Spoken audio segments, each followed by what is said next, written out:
So we talked about galaxies as a new type of structure that astronomers had started to realize early part of the 20th century.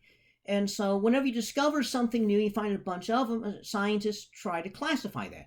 So, for example, when they were talking about the ocean, biologists originally, sailors, refer to anything that swims in the ocean as a fish. And then later they realized, well, no, there's actually different kinds of fish. And then they realized, well, no, it even gets more than that. We have mammals that swim in the ocean, you got whales, so not everything in the ocean's a fish. There are some differences there. And so you start classifying what makes one thing alike compared to something else. So what makes a whale different than a shark, and what makes a shark different than for example, a swordfish. And so what we want to do is classify them. Well, in astronomy, same thing. We found galaxies, so we start classifying them. So when we start classifying galaxies, the first thing you do is you look at the shape. So any kind of science thing, that's the first thing you do, the shape, and that's a clue. So when you look at all these galaxies, a lot of them are spiral, but some are not spiral. Some are just amorphous blobs. Some are kind of round and so forth. They don't have the spiral structure. And so Edwin Hubble comes up with a way of classifying galaxies based on the shape or the morphology of a galaxy. So he starts with spiral galaxies. And he says some spiral galaxies have a great big core and kind of wimpy spiral arms. Some have kind of a medium core and medium spiral arms. And so some galaxies have a little wimpy core and they're mostly spiral arms. And so a side view of these things would be a galaxy that's like that, or rather it'd be one that's like almost all core with little bitty arms there. The arm is the disk, so we have this type here, definite bulge in the middle, and then maybe a tiny little bulge, and then mostly arms or disk. So the ones here that are mostly core, we call SA. The ones that are mostly the arms or the disc, we call SC. And the in-between variety is SB. So these are pictures actually from your book. They're not really the prettiest or most instructive pictures, but I went ahead and gave you the ones that are in the book. Barred spirals. One of the things we discovered was some spirals had a bar through the middle. And so you have a barred spiral that's mostly core with little bitty spiral arms here. We can have some that have a tiny little core, big arm, and then spirals hanging off the end. And some of them have a pretty decent core and then spiral arms. Okay, so again, it's SA, SB, SC, but we put a capital B in between. So it becomes an SBA, SBB, or an SBC. And so that's how you differentiate these. So there we have barred spiral galaxies. As I said, some galaxies are mostly elliptical. And so of these elliptical galaxies, then some are perfectly circular and some are elongated. So they go from being perfectly circular here to being slightly elongated, okay, to being more elongated, to being much more elongated, to being very elongated. And so he ranks them from E0 to E7. E0 is going to be the perfectly round ones, and then E7 is going to be the most elongated. Now, how does he get that number? Well, what he does is he takes the short dimension, divides by the long dimension, and plugs into this formula right here. Okay, so short 1 minus short divided by long.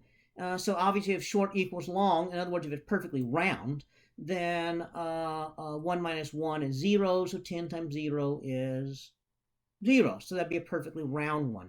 It's an E0. Okay, so this gives us elliptical galaxies. Now, that's based purely on shape. Turns out that they're actually different kinds of things. That these galaxies really are different beasts. That spiral galaxies are spiral because it's the spiral arms that's where you're making stars. So you're making stars where you have a lot of gas, interstellar medium that's coming together. You have cool interstellar medium, so you get dust lanes and dust clouds. That makes the dark regions in there, and then you've got the bright regions where new stars are lighting off and causing the interstellar medium to glow, and so they have dust and gas. Elliptical galaxies are not making any new stars, and therefore they don't have hardly any dust and gas to make stars out of. That's why they don't make any new stars. So they have very little dust and gas. So normally if you see a galaxy that has dust and gas, it's not an elliptical galaxy. If it's got dust and gas, it's going to be some kind of spiral galaxy. Okay, so the new stars are going to be population 1 stars. There are some old stars in a spiral galaxy, so it's been making stars for a long time, so you have both population 1 and 2 stars. Whereas for an elliptical galaxy, you're not making any new stars, so you're not making any population 1 stars, so it's all population 2 stars. Well, that changes the color of the galaxies. So the OBA type stars are going to be the bluish stars, whereas the Ks and Ms are going to be the reddish. Well, the O, B, and A stars don't live very long, so if you're not making new stars, all you have are the red stars that are left. And so elliptical galaxies tend to be red. Spiral galaxies tend to be a little bit bluer. The more spiral arm a galaxy has, the more blue it is. So an SC galaxy is going to be bluer than an SB galaxy, which is going to be bluer than an SA galaxy. Some galaxies didn't even fit the bill at all. It just looks like someone sneezed onto the photograph. Okay, or it's just a blob here. And so it's not spiral, it's not elliptical, it's just something. And so Hubble called those irregular galaxies. Type 1 irregular is something that's trying to have structure, but it's not really enough to call it an SA or SB or an elliptical or something. It looks like it's trying to have something. For example, one of the satellite galaxies of the Milky Way has a bar on the middle and it has like 2 remnants of spiral arms on it. So that's a type 1 irregular. Something that's just a blob of stuff is a type 2 irregular. So it just has no structure at all. Hubble put these things together in sort of a tuning fork shape. He started off with perfectly round galaxies and then more and more elliptical until he gets down to the point here where you have very elliptical galaxies. That's going to be the E7s.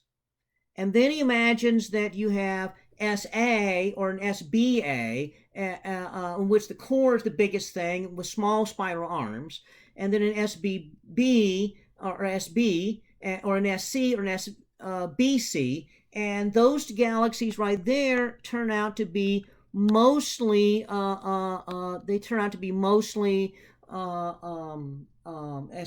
or SBCs, mostly spiral arms. He came up with a new idea, something in between spiral and elliptical, what we call an S0 galaxy. So it's got a core and it's got a disk around it, but no discernible actual spiral arms. It's kind of roundish, but it's not really a distinct spiral. If you look at it on the side, the core just kind of bends off into the disk, and so it looks kind of like a biconvex lens, and so we sometimes call it lenticular galaxy.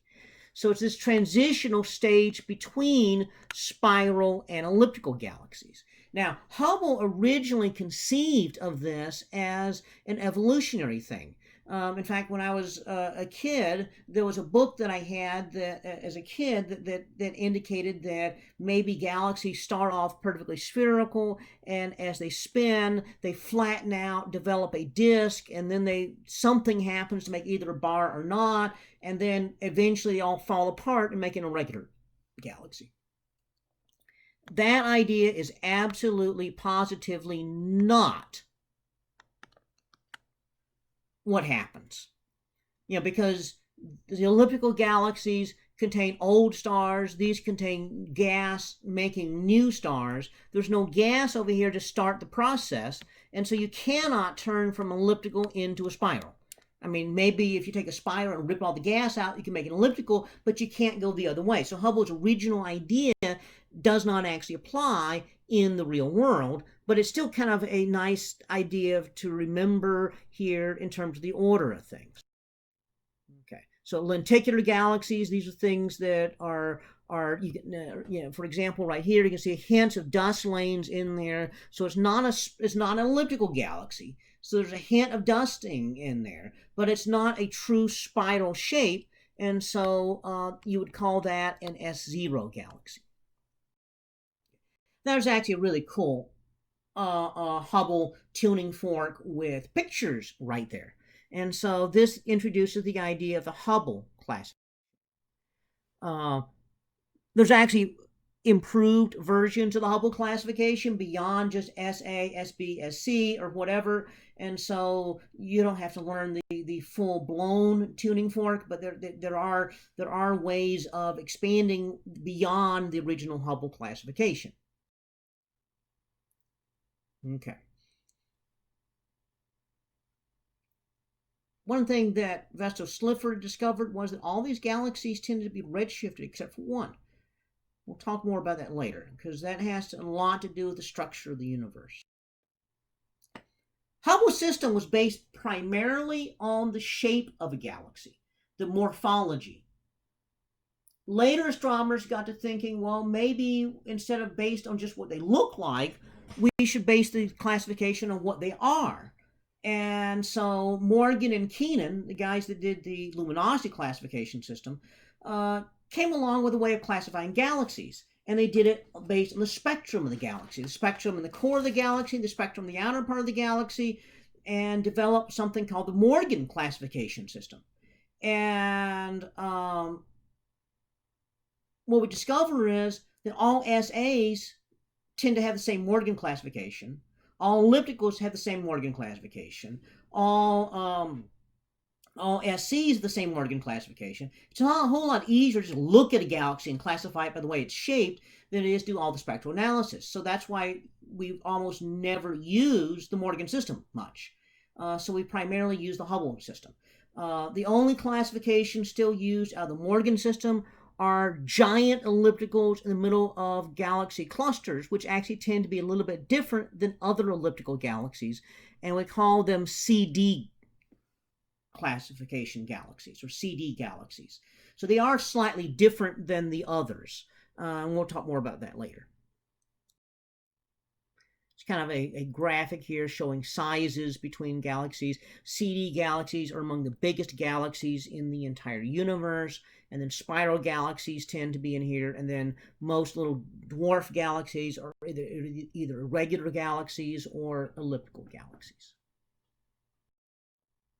And again, size comparison chart of different kinds of galaxies. And then again, CD galaxies are these enormous things. So the question you would ask is, what's the most common kind of galaxy? A lot of books say spiral. Spirals show up best in photographs because they're brighter. So definitely spirals show up more in pictures. On the other hand, if you look at the little tiny galaxies, and there's a whole bunch of tiny galaxies, irregulars and ellipticals tend to dominate. Okay. In fact, if you ignore the giant ellipticals, then dwarf ellipticals way more common than spiral galaxies. Irregular galaxies, little tiny galaxies tend to be fairly irregular. So depending on who you ask, it's either spiral galaxies or irregulars or dwarf ellipticals. Dwarf ellipticals is kind of the most, a lot of people say dwarf ellipticals, and then some people say irregular galaxies. But those are the most common kinds of galaxies. If you include the small ones. If you include just the photographs, the big galaxies, then among giant galaxies, then ellipticals dominate. Among bright galaxies, then spiral galaxies dominate. Okay, so that's why we tend to see a lot of spirals as listed among the biggest galaxies.